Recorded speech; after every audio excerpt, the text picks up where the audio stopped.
So good morning, another Founder in Coin, and today we will discuss the European Union and inflation rates.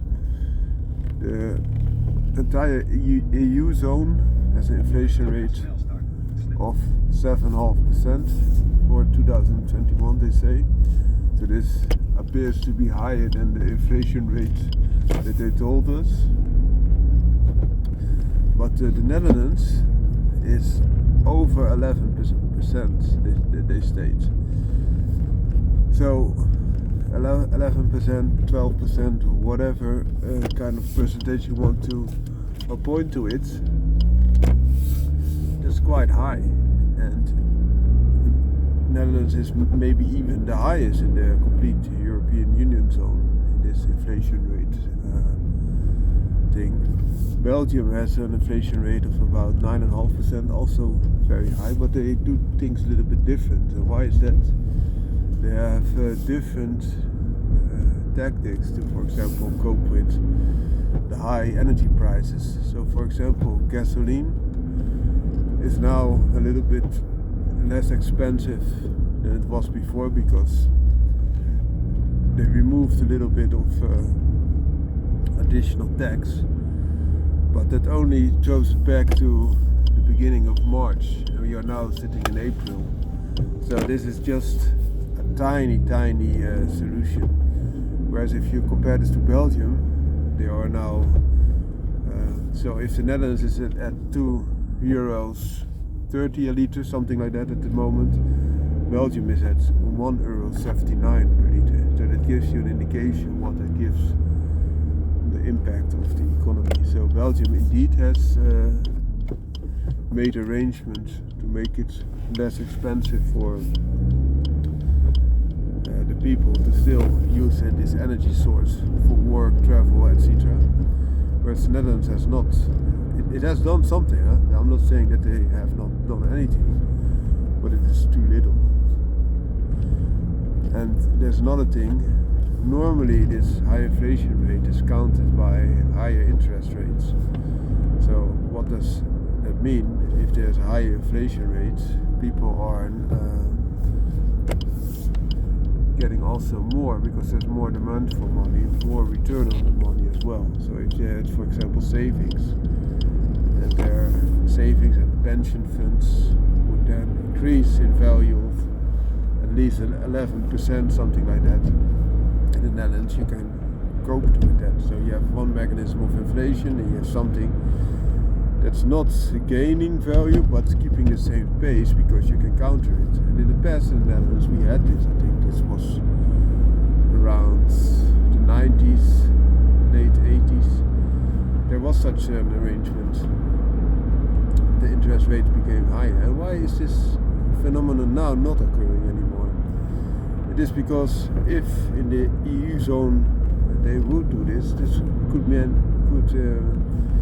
be the end of it, because there are so much debt in that system already, and there are other systems with a lot of debt, for example in the United States, but they increase the rate to 5% or even higher already, whereas the Netherlands is still very low if you look at the interest rates that they are giving.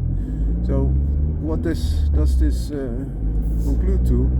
It's still a good thing to increase the debt when the interest rate is so low and the inflation rate is so high, because even if you increase debt, you in its essence are making money. That's not that I try to promote getting into debt, because you are very likely to live to that new standard that you're now able to meet because you have more liquidity, more financial means that you can now use, but you still have to pay it back with interest. So I'm not trying to promote that, but if you are able to walk within the line so that you still stay on the same financial liquidity, because you understand that if you have debt, that is not additional money to spend on liabilities, at least, then you would spend it on assets, then you would perhaps be able to cope to a degree with this high inflation rates. So the difference between a liability and an asset is that a liability takes away the value of the money that you put into it, whereas an asset is producing additional value. So for example, in this day and age, a house can be an asset because the value of it is increasing, whereas a car, for example, and we are driving a car now and I'm a car enthusiast, in general would be a liability, but in this state where there's also so much demand for parts of car, chips, etc., also the cars are increasing in value tremendously. This also has to do with inflation, of course, but also of the scarcity of the parts. And even, not only the new cars, but even the second-hand cars, the occasions, so to say, are increasing in value at the moment. So it's a silly time that even the liabilities of the days before are now becoming assets, not real assets, but they are kind of assets, because there's so much demand and the inflation is so extremely high. So I hope this short video helps and gives you a little bit of the insight that you want to get out of it. And I wish you a great day. Foundering Car out.